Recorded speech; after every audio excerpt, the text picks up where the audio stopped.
वाणिज्यविषयक संकल्पना याच्यामध्ये आज आपण म्युच्युअल फंड्स या संकल्पनेविषयी माहिती घेणार आहोत.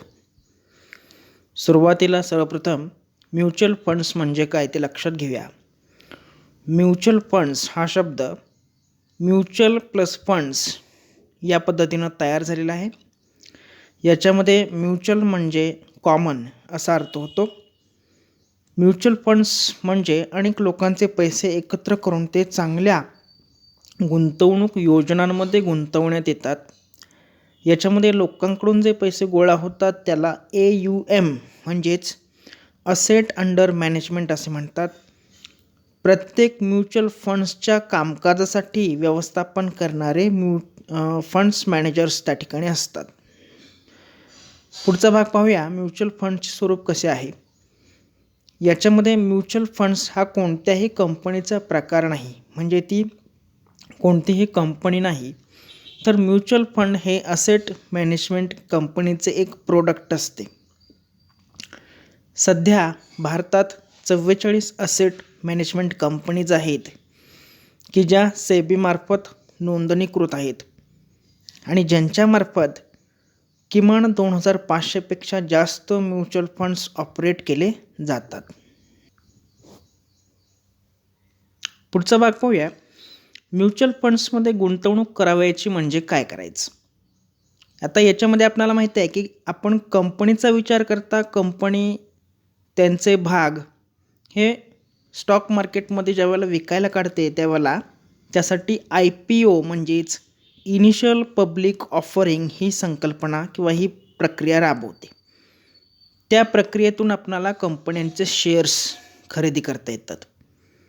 त्याच धर्तीवरती त्या कंपन्या म्युच्युअल फंड्स बाजारामध्ये त्या संबंधीच्या योजना आणत असते आणि त्या प्रक्रियेला न्यू फंड्स ऑफर्स म्हणजे NFO असे म्हणतात. म्युच्युअल फंड्स आपण त्याच्यामध्ये गुंतवणूक करतो म्हणजे त्या फंड्स त्या योजनेमधले युनिट्स आपण खरेदी करतो. इथं थोडंसं लक्षात घ्या. आपण कंपन्यांमध्ये गुंतवणूक करत असताना शेअर्स परचेस करतो, पण म्युच्युअल फंड्समध्ये गुंतवणूक करत असताना आपणाला युनिट्स खरेदी करावे लागतात. पुढचा भाग येतो म्युच्युअल फंड्समध्ये गुंतवणूक कशी करावी. याच्यामध्ये एका वेळेस म्युच्युअल फंड्समध्ये कितीही युनिट्स आपणाला खरेदी करता येतात. कंपन्यांचे शेअर्स हे फ्रॅक्शनमध्ये म्हणजेच अपूर्णांकामध्ये खरेदी करता येत नाहीत. म्हणजे आपण अर्धा शेअर्स किंवा 1.5 शेअर्स किंवा 5.5 शेअर्स आपण खरेदी करू शकत नाही. आपणाला एकतर 1 शेअर्स 100 शेअर्स असे पूर्ण डिजिटमधले शेअर्सच आपणाला खरेदी करता येतात. मात्र म्युच्युअल फंड्सचे युनिट हे फ्रॅक्शनमध्ये खरेदी करता येऊ शकतात किंवा ते विकता सुद्धा येतात.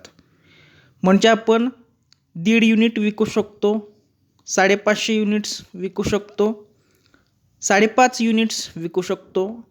ते युनिट्स आपणाला फ्रॅक्शनमध्ये म्हणजेच अर्धे किंवा अपूर्णांकामध्ये ते युनिट्स आपणाला विकता येऊ शकतात.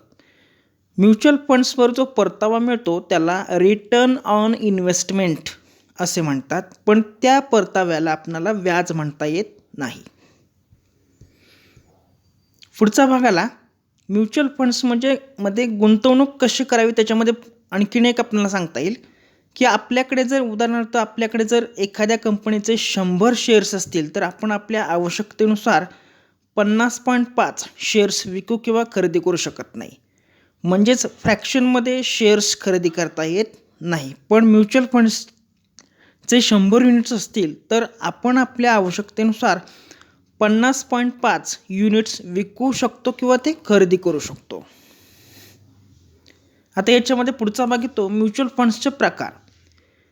म्युच्युअल फंड्सचे प्रकार हे 2 पद्धतीने आपल्याला डिवाईड करता येतात. याच्यामध्ये असेट्सच्या आधारे आणि दुसरा प्रकार त्याच्यामध्ये येतो स्ट्रक्चरच्या आधारे म्हणजे स्वरूपानुसार त्याचं वर्गीकरण करता येतं. असेटच्या आधारे आपणाला त्याचे आणखीन 3 प्रकार पडतात. इक्विटी म्युच्युअल फंड्स, डेप्ट म्युच्युअल फंड्स आणि हायब्रिड म्युच्युअल फंड्स.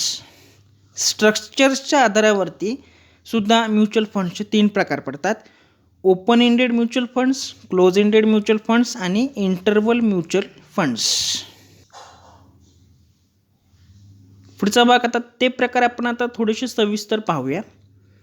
पहिला प्रकार होता असेटच्या आधारावरती म्युच्युअल फंडचे 3 प्रकार पडतात. त्याच्यामध्ये पहिला प्रकार आहे equity mutual funds. Equity mutual funds म्हणजे असे म्युच्युअल फंड्स की ज्यामधील पैसे हे स्टॉक मार्केटमध्ये गुंतवले जातात. म्हणजेच यातील पैसे हे नफ्यातील कंपन्यांचे शेअर्स खरेदी करण्यासाठी वापरले जातात. दुसरा प्रकार येतो डेब्ट म्युच्युअल फंड्स.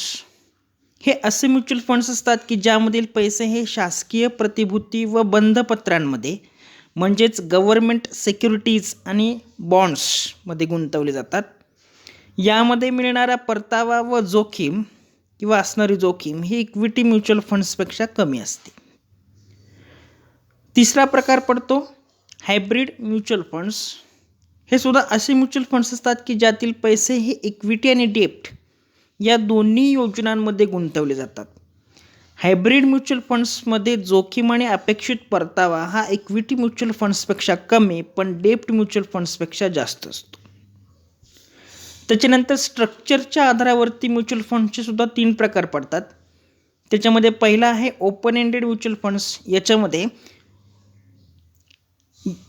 या म्युच्युअल फंड्समधील युनिट्स आपल्याला केव्हाही खरेदी करता येऊ शकतात किंवा केव्हाही विकता येऊ शकतात. त्याला आपण ओपन एंडेड म्युच्युअल फंड्स म्हणतो. दुसरा प्रकार येतो क्लोज एंडेड म्युच्युअल फंड्स. म्हणजे काय तर या प्रकारच्या म्युच्युअल फंड्समध्ये म्युच्युअल फंड्सची योजना सुरू होत असतानाच गुंतवणूक करता येते. त्याच्यानंतर योजनेची मुदत संपल्याशिवाय म्युच्युअल फंड्सचे युनिट विकतासुद्धा येत नाहीत.